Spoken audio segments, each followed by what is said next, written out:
So noses come in a lot of shapes, and typically we talk about them as being a Roman nose is very long, like the one on the right, where you see very little of the underside of the nose, or a pug nose, which is very much like the one on the left, where it's turned up more and we can see more of that nostril, or the one in the middle. The one in the middle, you can see some fairly sharp lines going up the sides and a very sharp shape to the tip. It's kind of a chiseled nose. The one on the right, a little bit rounded and fleshy. And just really have to pay attention to those shapes. We're going to try to draw today the nose on the left, complete with all of the shading. And the first thing that I take a look at are the nostrils. That's one of the only hard features on the nose is the nostril holes. And by hard, I mean it's a hard line. It's a very clear line that you can draw the shape of the nostrils. The other hard line is that outside nostril fold. But the lines that go up the sides of the nose are just a reference line. And I've made them really light because I'm going to blend them in with shading. I don't want a hard line going up the sides of the nose. I use it only, as I said, for a reference for where I'm going to be adding my shading in. So I start by looking at the nostrils holes themselves. They're not circles. They're not even really ovals. And you just have to really pay attention to the shape of this person. The more tipped up their nose is, the more pug their nose is, the more you're going to see those nostril holes, and the rounder they will be. In this case, she's got a little bit of a pug, not huge, but enough that we do definitely see the nostril holes. And so I used the HP pencil to darken those in, and you'll notice that they get a little bit lighter as they come down towards the mouth, and they're darker at the top of the hole. And then I'm using the 2H, and I'm adding shadow underneath the nostril hole, underneath where the nose itself sits. That underhanging edge will always pick up shadows.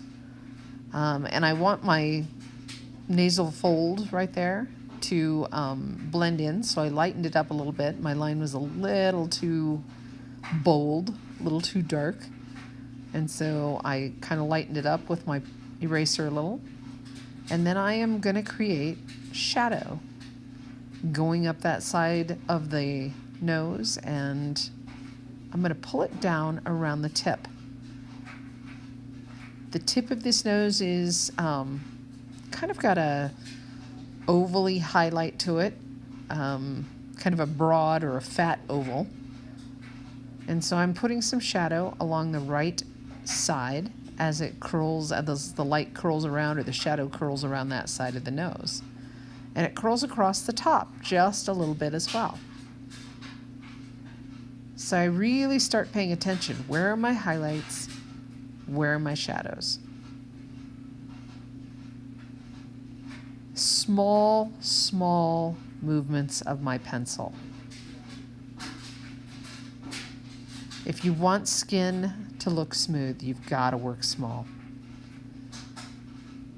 And if you want to get away from the cartoon, which we do, you must get away from outlines.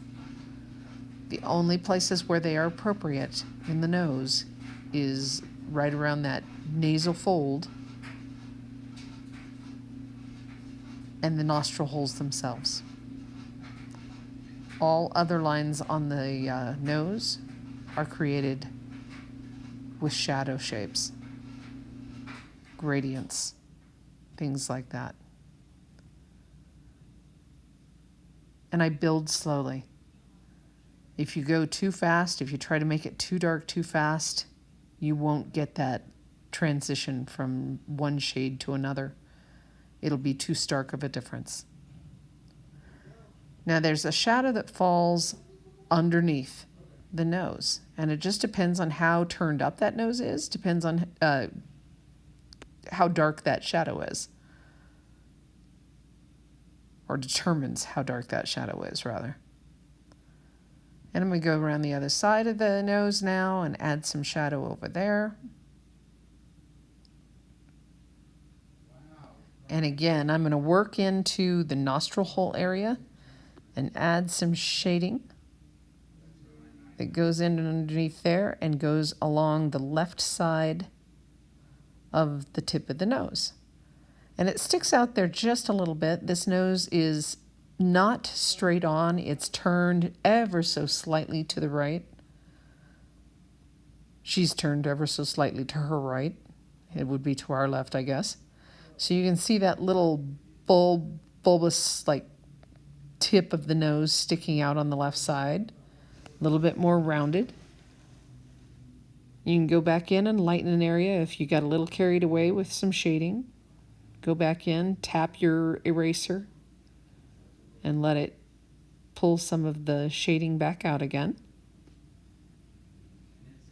And then working some shadow on the left side. Most of our light's coming from there, so it's not going to be as heavy of a shadow as it is on the right. And again, super short lines. And you can see how far back I am from the tip of this pencil. I have really moved my fingers back. So it's not way up close to the tip of the pencil. It's back at the end of the pencil. Gives me a lot lighter touch.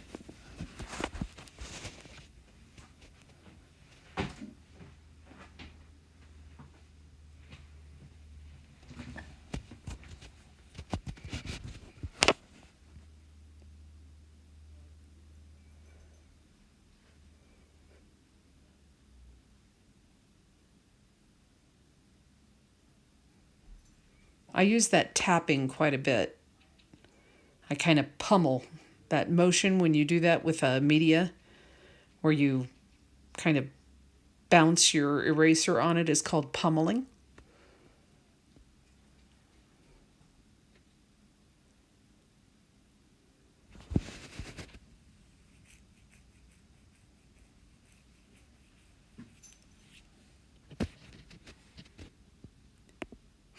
And then darkening in that area right above the nostril, but below the tip of the nose.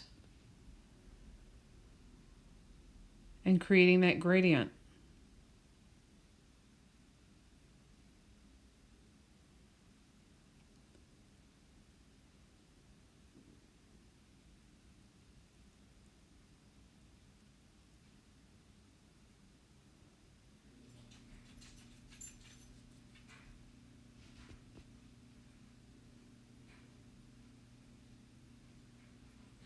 As I go up the nose, I start to look for how it folds into the eyebrow area and right in above the eye, because we almost always get that shadow.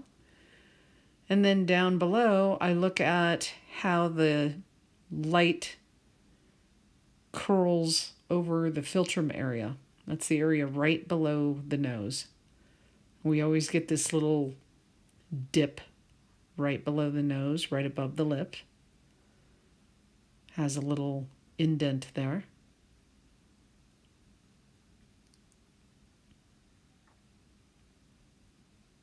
And then since our light is coming from the left, we're getting just a little bit of shadow on that right side, right above the lip. But it's pretty light, at least in this picture.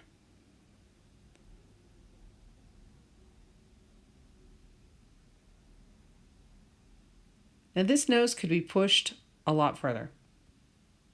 But you'll notice even here, the only things that have been left white are the tip of the nose and one or two other little places, like right at the philtrum, right at the bow of the lip. Everywhere else has at least a light shadow or a light value.